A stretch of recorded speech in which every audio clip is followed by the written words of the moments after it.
सुंदर ते झाड उभे विठेवरी सुंदर ते झाड उभे विठेवरी सुंदर ते झाड उभे विठेवरी करकटावरी ठेवोरिया करकटावरी ठेवोरिया करकटावरी ठेवोरिया तुळसी हार गळा कसे पितांबर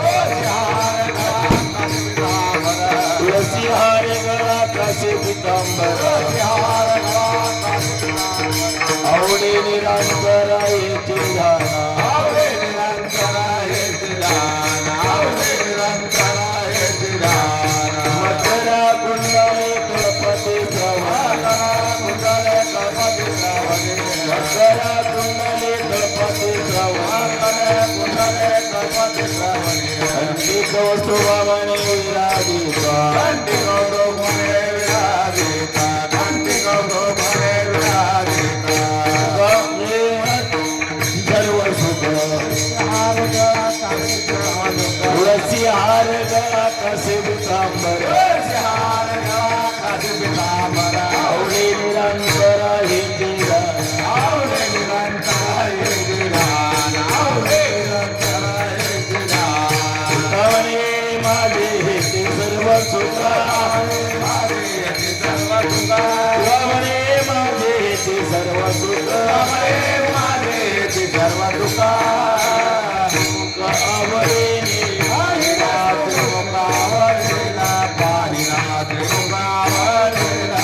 तुळसी हार गळा कसे पितांबर तुळसी हार गळा कसे पितांबर आवडे निरंतर हे ते ध्यान आवडे निरंतर हे ते ध्यान आवडे निरंतर हे ते ध्यान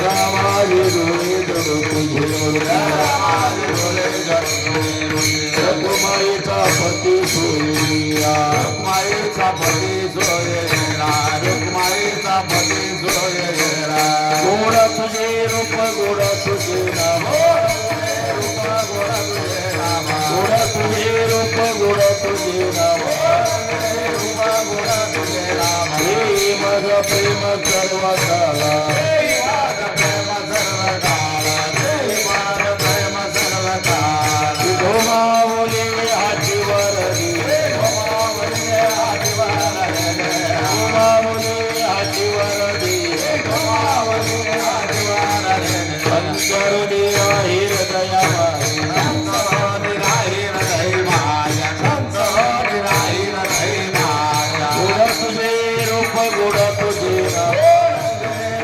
गोड तुझे रूप गोड तुझे नाम माझ प्रेम सर्व काळा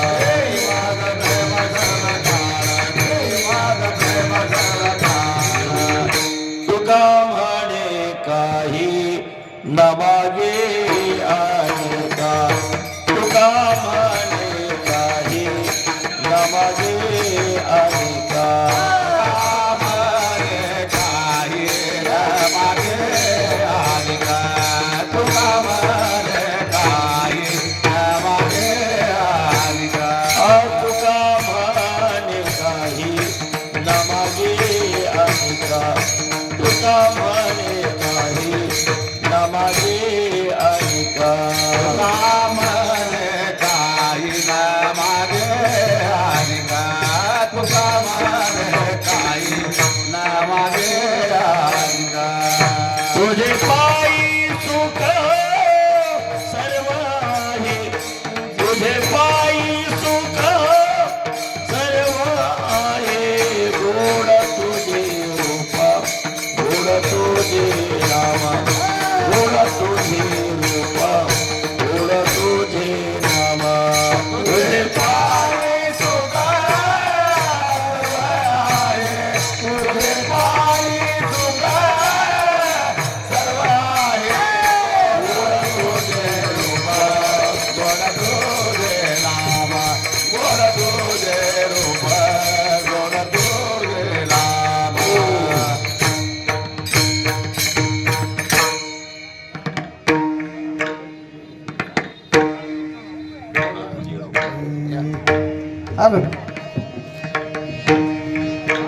राजा भाऊ म्हणा माग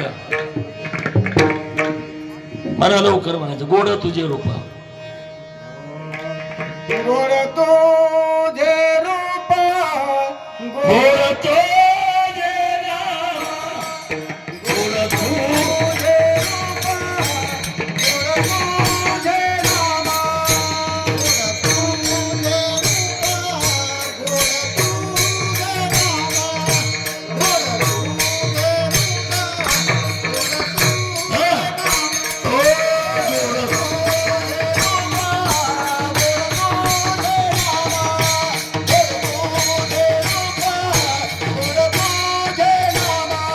गोड तुझे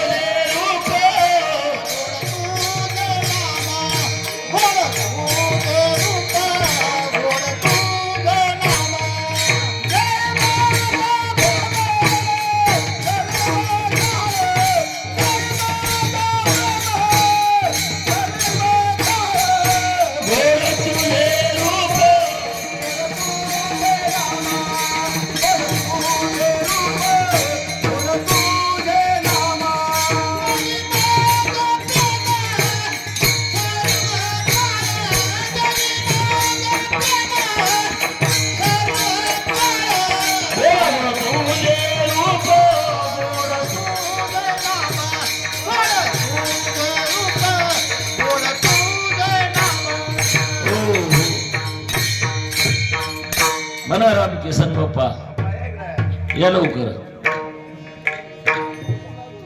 लावतो घे ए मन रुद्रा रुद्रा मन म्हणा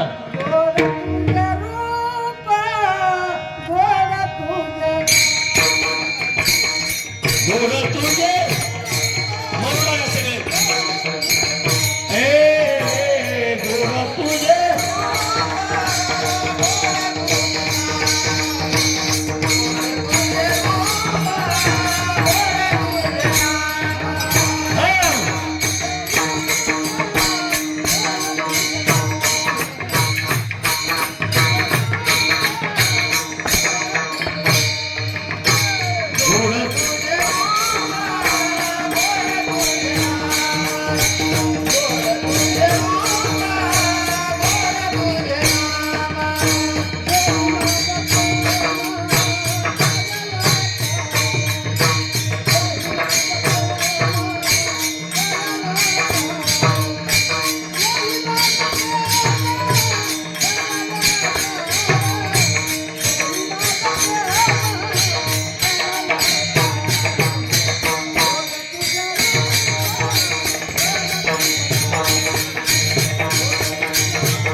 म्हणा पवार गोड तुझे रूप तिथं लगेच लवकर म्हणा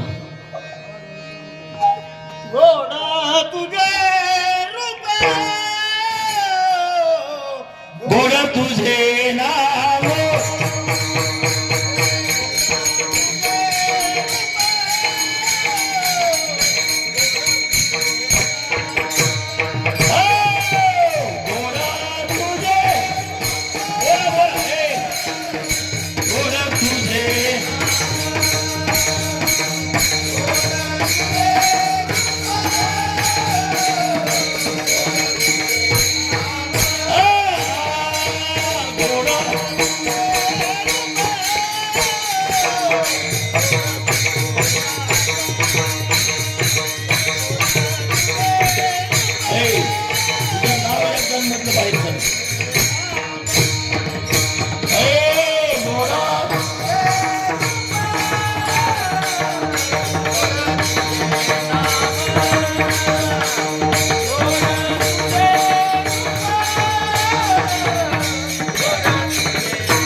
बसायचं मला माहित आहे.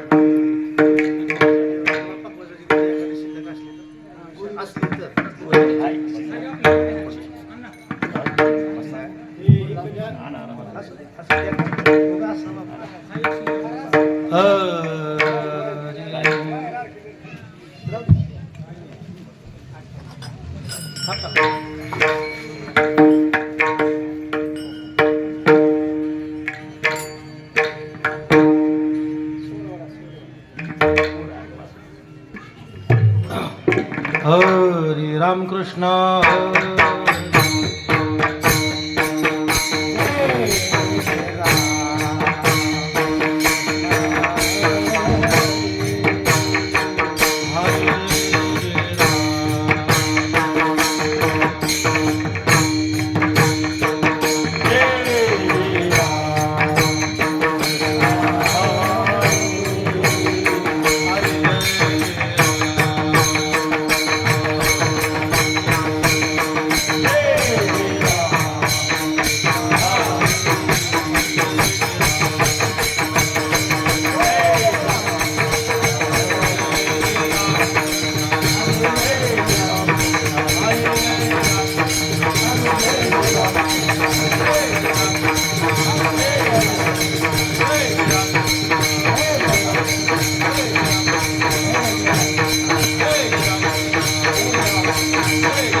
रूप पाहता लोचने रूप पाहता लोचने रूप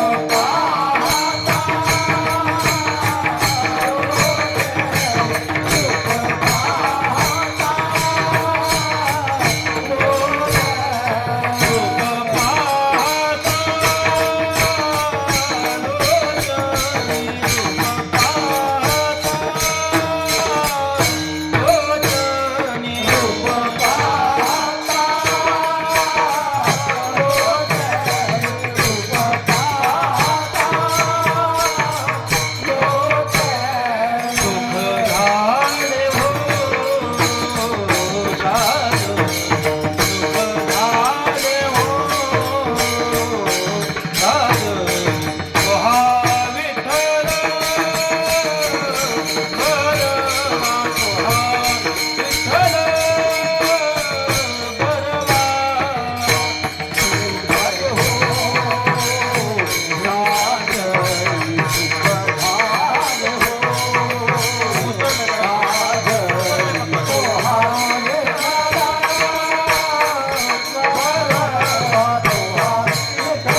आजी बरवे झाले माझे माहेर माझे माहेर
दादू महाराज चलतंय की नाही चालवायचं सपई चालवायचं कोळगे महाराज गम्मा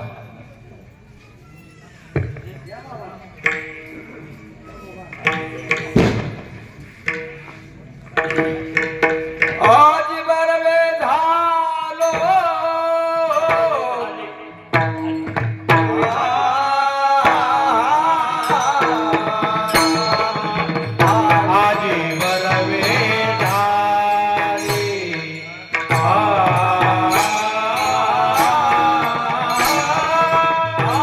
बरवे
झाले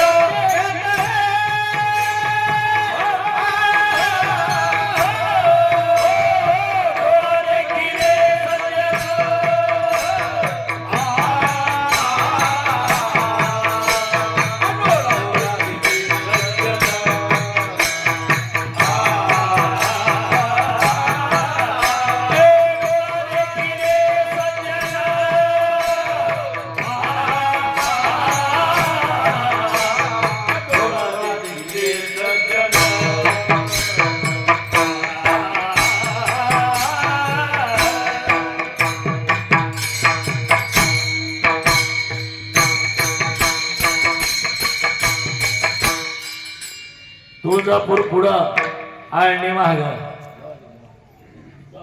डोळा देखील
देखिले सज्जन निवारला भागशीन धन्य झालो आता क्षेम देवोनिया संता डोला देखिले सज्जन निवारला भागशीन इच्छेचे पावलो इच्छेचे पावलो तुका म्हणे धन्य झालो डोळा देखिले सज्जन निवारिला भागशीन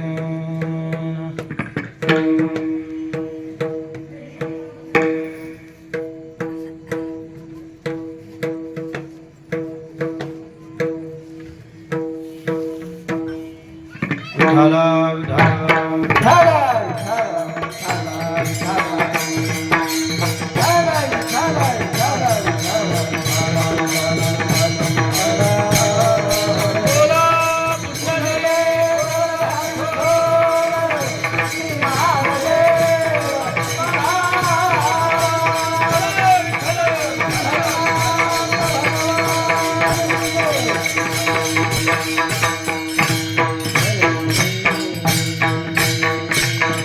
आजी बरवे झाले माझे माहेर भेटले डोळा देखिले सज्जन निवारिला भागशीन पांडुरंगा करू प्रथम नमन दुसरे चरणा संताशिया दुसरे चरणा संताशिया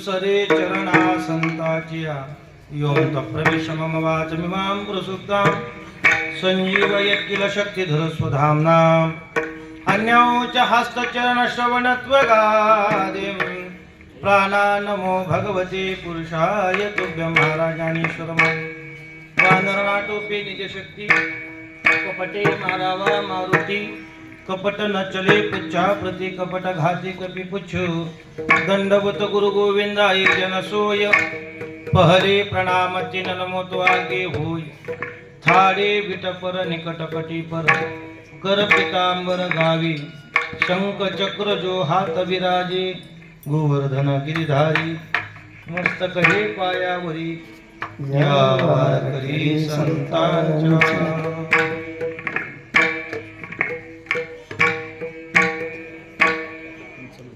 चलो जागा सेवेलागी सेवक झालो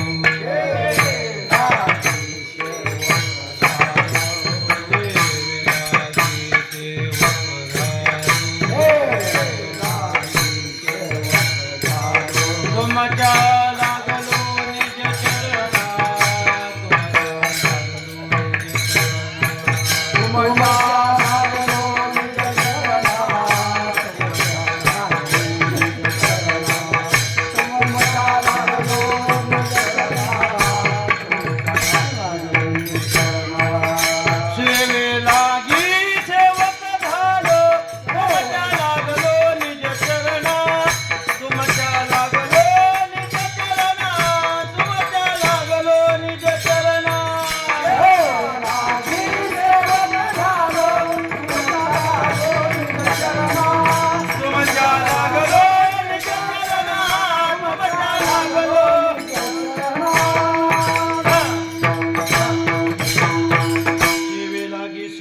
झालो तुमच्या लागलो निज चरणा अहो स्वामी तुकया देवा यावरी न करावा अविहीन आजी बरवी झाली माझे माहेर भेटले डोळा देखिले सज्जन निवारिला भागशीन प्रस्तुत प्राप्त प्रसंगी कीर्तन रूपी सेवेकरता म्हणजे घेतलेला आहोत महान भगवत भक्त वैराग्य शिरोमणी देहू निवासी असणारे श्रीमंत जगद्गुरु तुकोबारा यांचा 4 चरणाचा सर्वांच्या पाठातील सर्वांच्या परिचयाचा अभंग सेवेसाठी घेतलेला आहे.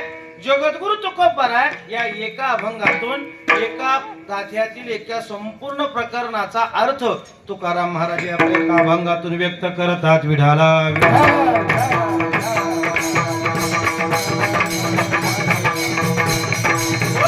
या अभंगाचं चिंतन करत असताना 2 पद्धतीने चिंतन करता येतं. अनुक्रमेप्रमाणे जसं काही या अभंगाचं जे काही तुकोबारायांनी या प्रकरणाचं चिंतन कसं केलंय त्या प्रकरणाचं चिंतन करतही पारंपरिक पद्धतीने चिंतन करता येतं. आणि दुसऱ्या बाजूने या अभंगाचं जर पाहायचं झालं तर जगद्गुरु तुकोबाराय संत महात्म्यांच्या भेटीनंतरचा एक आनंद आणि एक अवस्था तुकोबाराय यातून व्यक्त करतात. विठाला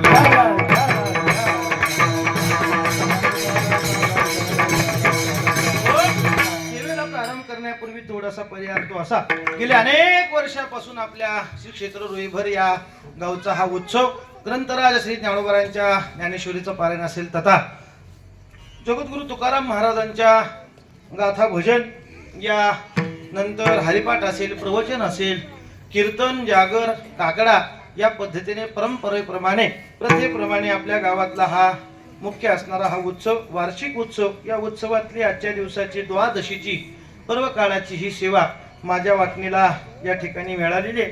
गेल्याही वर्षी द्वादशीच होती, याही वर्षी द्वादशीच आहे.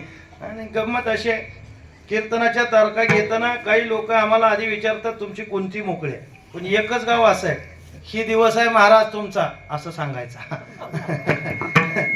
आता ते काय अवघड आहे सगळं बरं कुबा.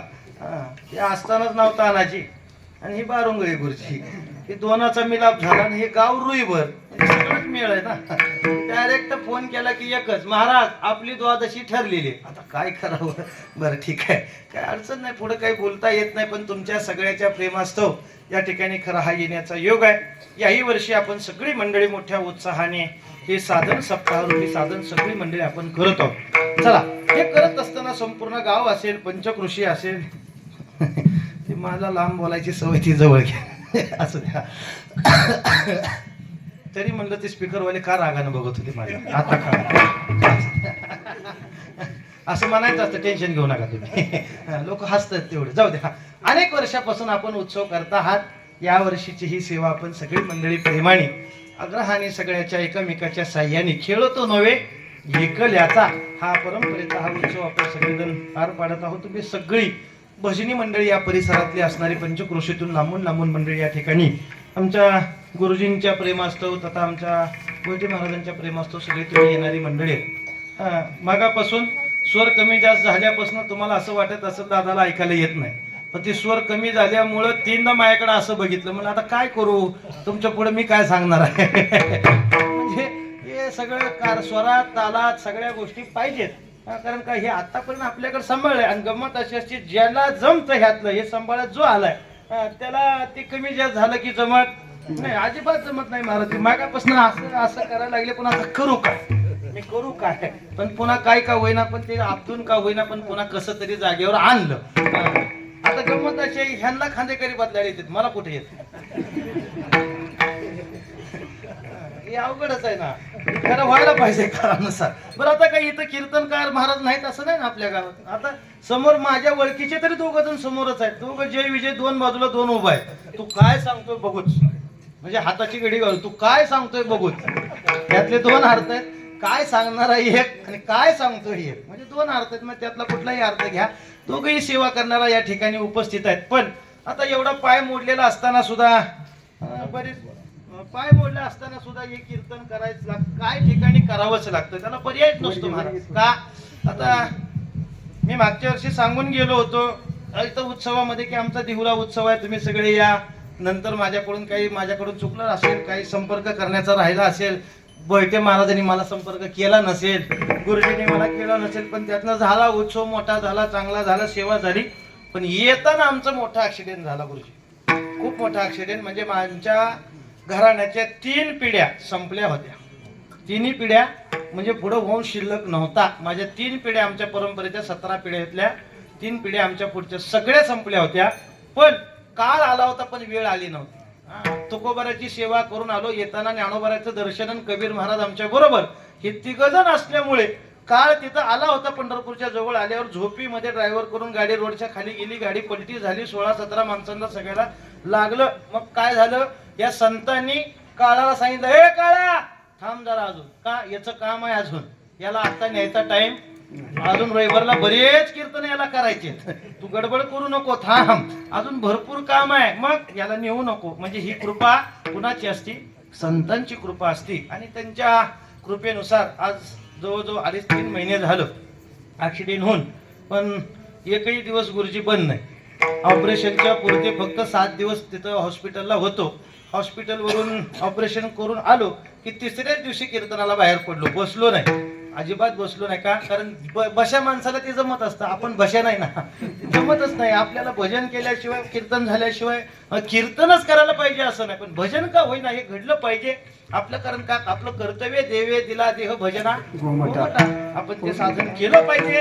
आणि त्या पद्धतीने खरं हा येण्याचा योग आहे. आता आज आल्यानंतर आता काय करावं, काठीवर आल्यावर मग लक्षात आलं महाराजाच्या आता काय तर पाहिजे इथं आधार द्यायला.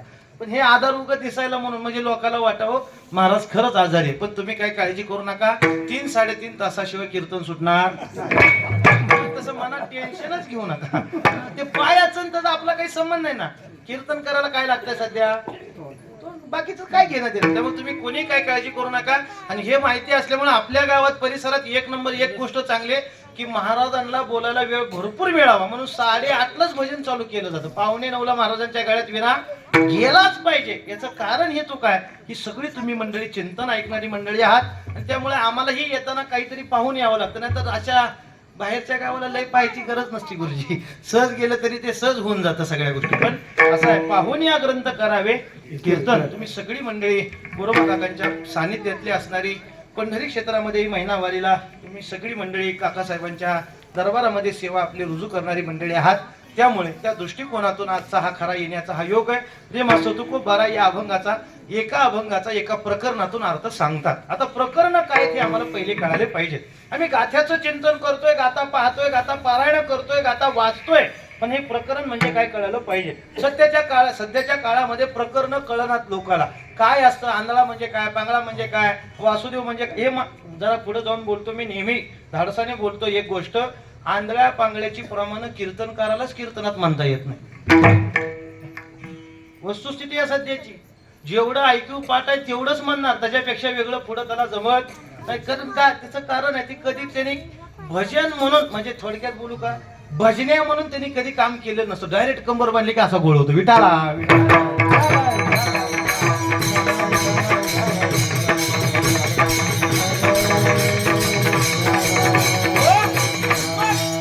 प्रकरण काय तुकोबाराने केली काय नाही ते आम्हाला कळाले पाहिजे. ऐका, प्रकरण करत असताना तुकोबारांचा गाथा आम्ही पहिल्यांदा उघडल्या बरोबर तुकोबारांच्या गाथ्यामध्ये पहिला अभंग आहे कोणता, समचरण दृष्टी विठेवरी साजिरी जेते माझे हरी वृत्ती लाभ. ऐका, पहिल्या स्वरूपाचं वर्णन परमात्म्याच्या बद्दल तुकोबारांनी केलेलं आहे. त्याच्यानंतर संत संगतीचं वर्णन तुकोबारांनी केलेलं आहे. संतांचा महिमा तुकाराम महाराजांनी गायला आहे. ऐका, त्याच्यानंतर पुढे जर जसं जसं जातात तशी वेगवेगळी प्रकरण आहेत.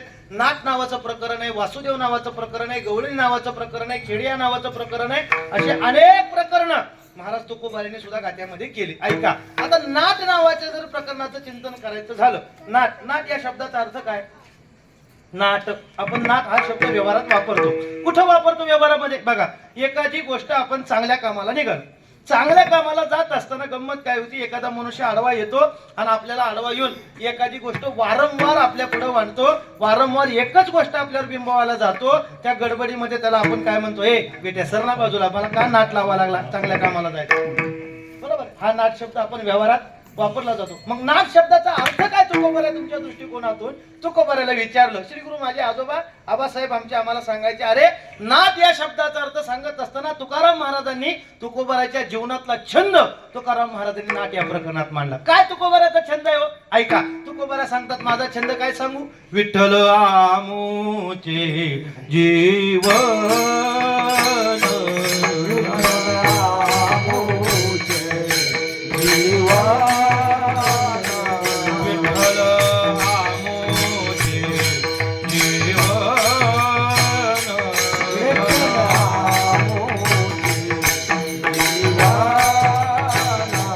आगमनिक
विठ्ठल आमुचे जीवन जीवन. आगम निगमाचे स्थान विठ्ठल सिद्धीचे साधन विठ्ठल ध्यान विसावा त्याच्या पुढे जाऊन बोलतात विठ्ठल कुळीचे तुम्ही प्रत्येक शब्द काढा विठ्ठलाशिवाय या 60-64 अभंगामध्ये नाट प्रकरणामध्ये देवा व्यतिरिक्त तुकाराम महाराजांनी बोललेलं बघा. आपल्याकडे पद्धत आहे कीर्तन झाल्यानंतर गाथा भजन सुटल्यानंतर शेवटी जे आपल्याला नमन करायचं असतं नमन करत असतो नमन करत असताना रोज एक तरी नाट म्हणला चालू आहे का नाही. बोलायचो नाही नाही आता चालू करू. हा रोज एक नाट म्हणायची ही पद्धत आहे का नाही पद्धत तुझी पद्धत आहे महाराज आपल्याकडं फड परंपरेमध्ये वारकरी संप्रदायामध्ये रोज एक नाट म्हणायची पद्धत आहे कीर्तन सुटल्यानंतर बरोबर आहे.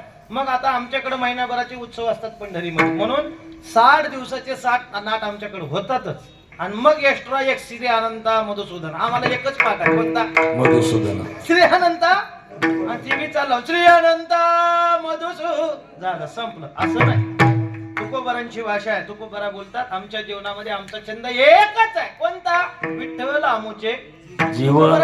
तुमचा छंद विठ्ठल तुमचा छंद विठ्ठल आमचा छंद काय आमचा छंद होय एकच पोराचं लगीन करायचं आहे का नाही. आता छंद काय आमचं तेवढंच आहे ना पोराचं प्रपंचाच्या व्यतिरिक्त आमचा छंद आहे काय बरं जाऊ द्या मी जरा सोपं बोलतो पुढे जाऊ. आता किती लोकांना वाटतं महाराजांनी 4-5 तास तरी कीर्तन सोडून झोपले काय काय लोकांची सवयच आहे अंगावर आलं की गप बसतात आणि लोकांचं असले की चिलमीट लावून बोलतात. किती लोकांना मग ऐका छंद बरं जाऊ द्या. मग आता मला असं विचारायचंय छंद या शब्दाचं चिंतन करत असताना त्या साधनाविषयी छंद निर्माण होण्यासाठी त्याच्याविषयी अंतःकरणात काय पाहिजे प्रेम पाहिजे. आता प्रेम मग मला असं विचारायचं मग तुम्ही एवढे सगळे जमलेत मग तुमचं प्रेम नाही का परमार्थावर कीर्तनावर कबळच जमलेत का आहे म्हणा आहे पण गंमत काय झाली महाराज आता आम्हाला दम निघत म्हणून तर कीर्तनाच्या पत्रिकेत टायमिंग सुद्धा टाकला किती 9 ते 11 11च्या पुढे महाराजांनी आ करायचं ओरकायचं पहिल्या काळात टायमिंग होता का जुन्या काळात कीर्तनाला टायमिंग नव्हता ना मग काय झालं काळानुसार बदल झाला आमचा छंद बदलला काय झालं आमचं मन विखुरलं गेलं महाराज काय झालं मनामध्ये प्रेमाच्या बाबतीत प्रेम आमचं सगळीकडे विभागलं गेलं.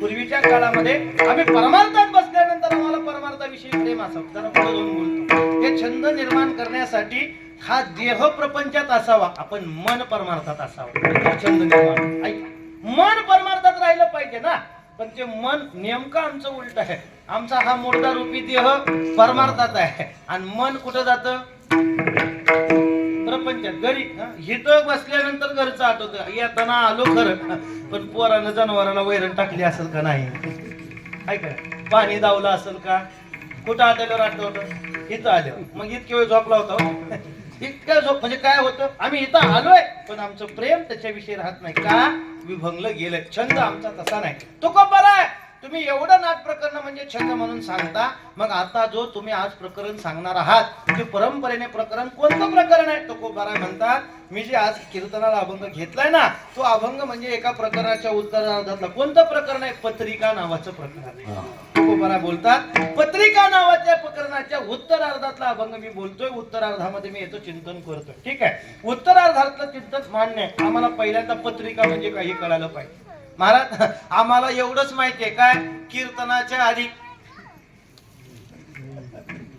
पुढे येते ती काय पत्रावळी पत्रावळी माहिती ती पत्रिका आम्हाला काही कळत पत्रिका या शब्दाचा अर्थ एकच आहे एकदम सोपं आहे आपण ते साधन केलेलं आहे पहिल्या काळामध्ये फक्त आता ते पुसलं गेलं थोडंसं त्याचं कारणही मी कोणाला सांगून पुढे जातो पत्रिका नावाचं प्रकरण या शब्दाचा अर्थ तुकाराम महाराजांनी पत्र लिहिलंय ऐक तुकाराम महाराजांनी काय लिहिलंय पत्र लिहिलंय बरं तुकाराम महाराजांनी आता पत्र लिहिलंय हे पत्र कुणाला लिहिलं तुकाराम महाराजांनी पोराला लिहिलं पोरीला लिहिलं नाही जावयाला नाही लिहिलं कुणाला हे कळायला पाहिजे बरं ठीक आहे पत्र लिहिणं या शब्दाचा अर्थ काय पत्र लिहिणं हे काय आहे एक स्थिती आहे कोणती स्थिती आहे ऐका पत्र जी स्थिती आहे अंतःकरणातला भाव प्रकट करण्याचं ठिकाण म्हणजे पत्र आहे विठाला मी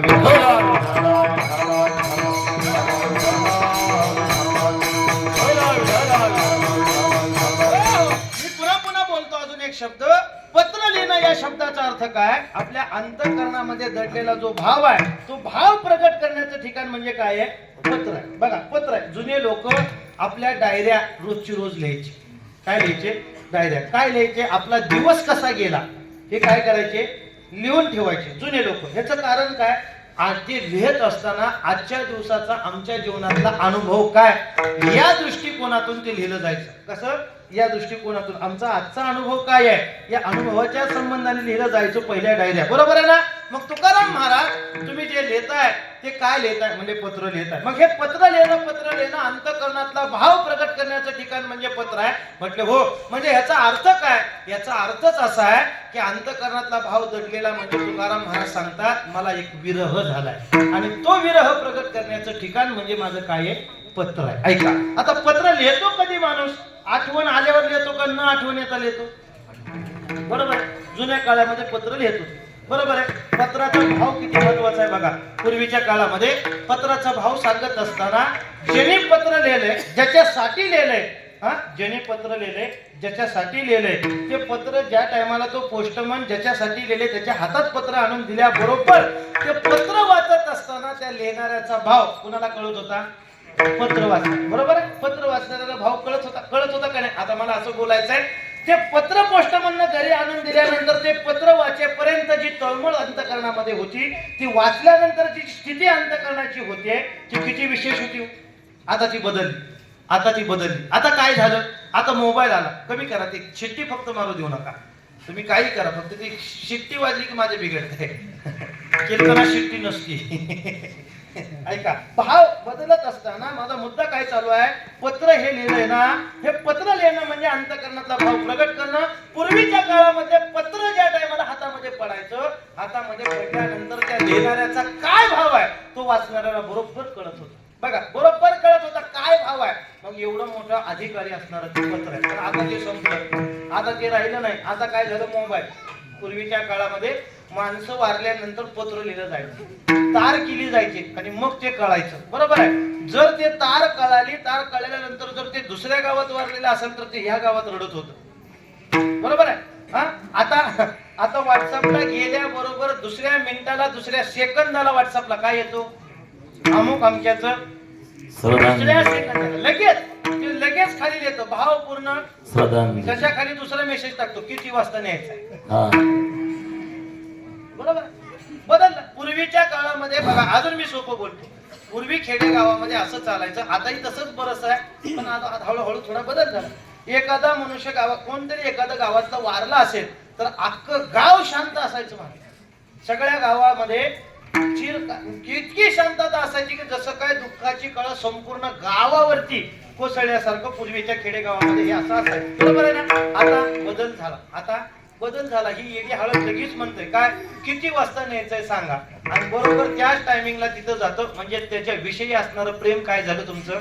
कमी झालं. प्रेम संपलं ना. मग तुम्ही बराय तुम्ही जो मांडायला लागलात विरह हा कुणाच्या विषयीचा आहे? म्हणजे सांगतो ना, आधी विरह हे कळवून घ्या. आधी विरह कशाला म्हणायचं? विरहाचा अर्थ काय? विरह या शब्दाचा अर्थ विरहने काय झालाय? तुकाराम महाराज म्हणतात मला वियोग झालाय. वियोग होणं म्हणजे काय? वियोग नावाची एक स्थिती आहे.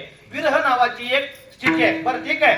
विरह नावाची स्थिती प्राप्त करण्यासाठी काय करावं लागेल? तुकाराम महाराज सांगतात किंवा शास्त्र असं बोलतं विरह नावाची स्थिती येण्यासाठी जीवनामध्ये पहिल्यांदा 2 क्रिया घडाव्या लागतात.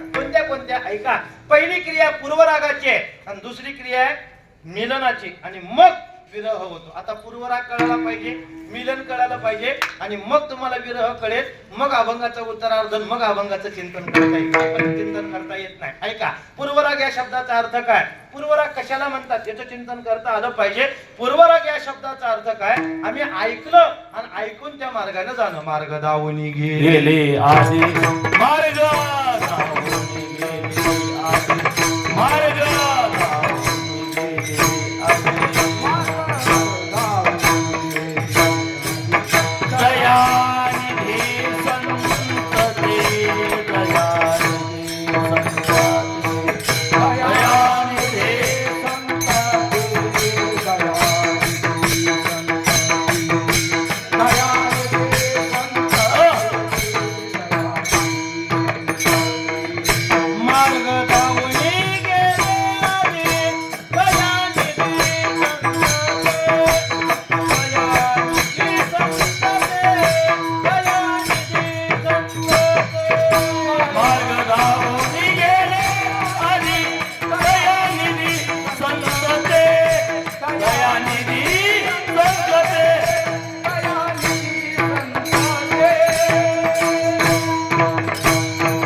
तू सारखं नको वीक्षक ही बरोबर एकावरच चालू आपण मार्ग दावणी गेले आधी दयानिधी संत ते ऐका तो आम्हाला बोलायचंय काय पूर्वरागाच्या संबंधाने मी बोलतोय पूर्वराग या शब्दाचा अर्थ ऐकून त्या मार्गाने जाणं बरोबर आहे त्या मार्गाने जाणं आम्ही चाललोय ऐकून तसं निघालो असं तू बरोबर आहे कसं काय मार्ग दावणी गेले आधी हा दयानिधी संत ते येण्याची पण ते चालू जातात म्हणजे आम्ही ऐकलं निघालो काय ऐकून निघालो तुकाराम महाराज सांगतात आणि ऐकून काय निघालो सोपं आम्हाला साधन संतांनी सांगितलं ना कोणतं सोपेवर आम्हा सांगितलं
तुकाराम महाराज म्हणतात मी ऐकून निघालो बाकीची भानगड केली नाही ऐकून निघालो आणखीन सांगा तुकोबर आहे कळला नाही तुमचा पूर्वराग काय तुम्हाला नक्की म्हणायचं आहे मला सोपं सांगा म्हणजे सोपं मी माझ्या जीवनातला पूर्वराग म्हणतात तुकोबरा बोलतो काय झालं तुकोबरा म्हणतात मला पूर्वराग झाला माझ्या जीवनातला मी पूर्वराग बोलतो काय झाला पूर्वराग तुकाराम महाराज पूर्वरागाच्या संबंधाने बोलतात हिंडता गवाने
काय नाही रुईभर ते धाराशिव, धाराशिव ते रुईभर, रुईभर ते धाराशिव, धाराशिव ते थकून गेलो. ते म्हणले नाही नाही नाही हिंडता गावाने काय शिनवलो येर झाली कोणत्याचे येर झाला शिनलो न मिळायचे दाता कोणी जन्म दुःख. तुकोबाराय म्हणतात माझा अनुभव सांगतो न मिळायचे दाता कोणी. मला आतापर्यंत अजून दाता भेटला नाही. कोणता? जन्म आणि मरणातून मुक्त करणारा दाता. जन्म दुःख निवारी, जन्म आणि मरणाचं दुःख याच्यातून निवारण करणारा दाता मला अजून भेटलेला नाही. मग झालं काय? पुढे बोलतात तुकोबारा कीर्ती संतामुखी तो मज दाखवा. आणि तुकाराम महाराज म्हणतात मी त्याची कीर्ती ऐकली. कोणाची? त्या दात्याची. काय कीर्ती ऐकली? पांगुळा पाय दे तू नांदे पंढरपुरी. काय सांगितलं तुकोबाराय म्हणतात त्या पंढरीच्या पांडुरंगाची मी कीर्ती ऐकली. मग काय? तोच दाता एकटा असा अधिकारी आहे की त्याची एकदा भेट झाली की तुम्हाला या संसार रूपी दुःखातून मुक्त करायची ताकद फक्त त्याच्या भेटीमध्येच आहे. दुसरीकडे नाही. हिंडता गवाने गा शिनलो वीरजाने. काय. मग तुकोबाराय तुम्ही काय केलं? म्हणजे काही नाही मला संतांच्या मुखातून ऐकायला मिळालं ना. मग मी लोकांना विचारायला सुरुवात केली. काय दाते हो काय करा? दिंडी निघाली पावत्या फाडा. दाते हो काय करा? काही नाही म्हटले मला वाट दान करा. जाते हो दान करा. जाते पंढरपूर त्या मदत येतं बरी आखमाचा सोयरा. हा मग तुकाराम महाराज म्हणतात तुम्ही पंढरपूरच्या दिशेने निघालो. मग कसं निघालो? म्हणले ते परवा कशी दिंडी आली होती ना माघवारीला. कुठून? ते पण कशी आली होती महाराज उग कशी आली होती माहिती सांगू तुकोबाराच्या भाषेत. गात जा गात जागा गात जागा गात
वारीला निघालो ना मग कसं गेलो घात जागा आता बदललंय घात नाही खात जागा घात जागा या पंक्तीवाल्याने काय केलं नाश्त्याला त्या पंक्तीवाल्याने दुपारी जेवायला काय केलं संध्याकाळी काय केलं तेवढ्यावरच चालू आहे भजन राहिलं नाही महाराज भजन पाहिजे भजन का म्हणे येते भजन प्रमाण दुसरं नाही हा जमत नाही मग तुकाराम महाराज म्हणतात साधना करत गात जागा प्रेम मागा विठ्ठला विठ्ठला. ठीक आहे. कुठं निघालो म्हणजे पंढरीच्या ठिकाणी का त्या दात्याला भेटायला पूर्व रागात आहे आपण हा, ते अजून पूर्व रागात आहे ऐका मग पंढरपूरला करून नजर करत निघालो गात जागत गात गात गात गात निघालो मग गाताना काय स्थिती मग तुकोबारा बोलतात गायनाचे उडी बोलिया चल्ली मनाच्या आनंदी आनंदी आवड. आवडीने आम्ही गात असताना हे कसंही गायलं नाही मग कसं गायलं आवडीनं गायलं आवडीनं नाचलो आवडीनं उड्या मारल्या मनाच्या आनंदे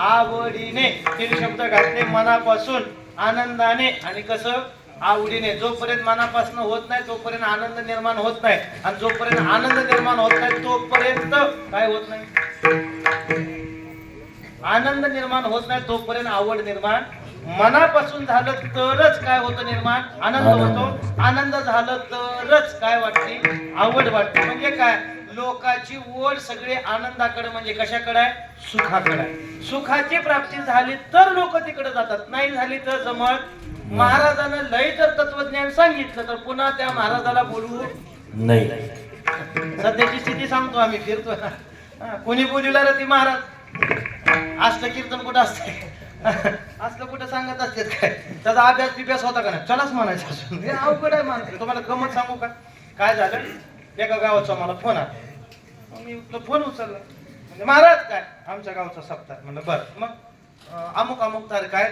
तुमची तारीख कुठली शिल्लक आहे का बघा मी म्हणलं बरं आहे अमुक अमुक 1 तारीख शिल्लक आहे बरं ठीक आहे आता ते प्रथा सुरू झाली गुरुजी काय प्रथा सुरू झाली मग तुमची सुपारी किती द्यायची आणि तमाशा आहे ना सुपारी द्यायला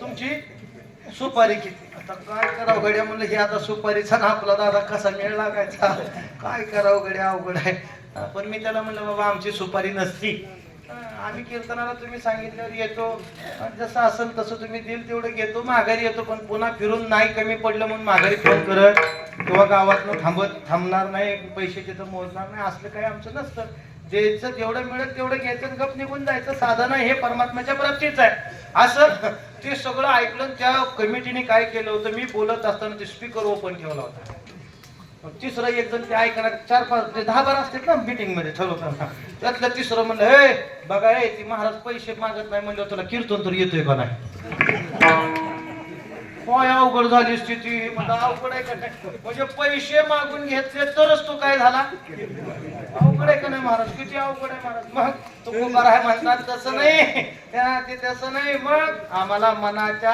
आनंदे आवडीने आम्ही हे साधन करायला लागलो बरोबर आहे ना आता बघा ना मग आम्ही गात निघालो भजन करत करत करत करत कुठे निघालो म्हणजे पंढरपूरला निघालो पंढरपूरला गेलो म्हणजे भजन करणं हे काय झालं तुकाराम महाराजांनी हे साधन सांगितलं कशासाठी साधन सांगितलं त्या दात्याला भेटायसाठी ते साधन आहे मग स्वल्प वाटे चला जाऊ वाचे गाव विठ्ठल. तुम्ही आम्ही खेळी मिळी गदारोळी आनंदे परत निघालो तुकोबारा म्हणतात पंढरपूरच्या दिशेने निघालो मी पूर्व रागाच्या संबंधाने बोलतो मुद्दा विसरायचा नाही पूर्व रागामध्ये तुकाराम महाराज भजन करत करत करत करत पंढरपूरला आले आता पंढरपूरला आल्याबरोबर वारकऱ्याचा नियम काय आहे चंद्रभागे स्नान आणि विधितो हरी बरोबर आहे आल्याबरोबर चंद्रभागेचं स्नान केलं पाहिजे पण आताचा वारकरी 5 स्टार झाला चंद्रभागे स्नान आणि ब्रह्मातलं गरम पाणी आता बंद गेला आता काय आलं सोलर नळ सोडला बाथरूमातल्या मठातला की बरोबर गरम पाणी तिथं जागेवर येतं त्याला शास्त्राने सूट दिली काय सूट दिली स्नान करताना तुम्हाला नाही तीर्थाला जाता आलं लांब तीर्थ असलं तर काय करायचं ते पाणी अंगावरती घेत असताना त्या तीर्थाचं नाव घ्यायचं चंद्रभागे भागीरथी गंगेचे यमुनेचे गोदावरी चंद्रभागे कावेरी नर्मदे ब्रह्मपुत्रायने असं नाव घेतलं की ते पाणी अंगावरती म्हणत घेतलं की काय झालं तीर्थाचं म्हणा शास्त्र जेवढं अवघड आहे तेवढ्या पळवाटा शास्त्रात भरपूर आहेत महाराज मग तसं नाही मग चंद्रभागेचं स्नान केलं पाहिजे चंद्रभागेतच गेलं पाहिजे वारकऱ्याने मग तुकाराम महाराज चंद्रभागेमध्ये गेले अजून देव भेटलेला पुन्हा तुकाराम महाराजाला तो दाता भेटलेला नाही, पूर्वरागात आहे. फक्त तुकाराम महाराज ऐकून संतांच्या वचनावरती विश्वास ठेवून तुकोबारा पंढरीला गेलेत आणि मग तिथं पंढरपुरामध्ये गेल्यानंतर मग वारकऱ्याचा नियम चंद्रभागे स्नान विधी तो हरिकथा. विधतो. म्हणजे काय, तिथे गेल्याबरोबर भजन कीर्तन असेल ते महत्वाचं, देवाचं दर्शन महत्वाचं मी अनेक वेळा सांगतो. कोणत्या संतांनी देवाच्या दर्शनाला क्षेत्रात गेल्यावर जावा असा आग्रह केलेला नाही. का, गेल्याबरोबर पहिलं काम त्या तिथे गेल्यानंतर त्या तीर्थात साधन घडलं पाहिजे. मग तुकाराम महाराजांनी भजन कीर्तन काय असेल ते साधना उरकली आणि मग उरलेल्या वेळामध्ये तुकाराम महाराज पांडुरंग परमात्म्याच्या मंदिरामध्ये दर्शनाला गेले. बारीमध्ये तुकोबराय होते, तुकोबराय परमात्म्याच्या जवळ गेले. बरोबर आहे, पांडुरंग परमात्म्याच्या जवळ गेले. आतापर्यंत देवाला भेटलेले नाही, देव भेटलेला पूर्वरागात तुकोबराय. तुकोबराय पांडुरंग परमात्म्याच्या जवळ गेले, पंढरीला गेले, जाताना साधन करत गेले.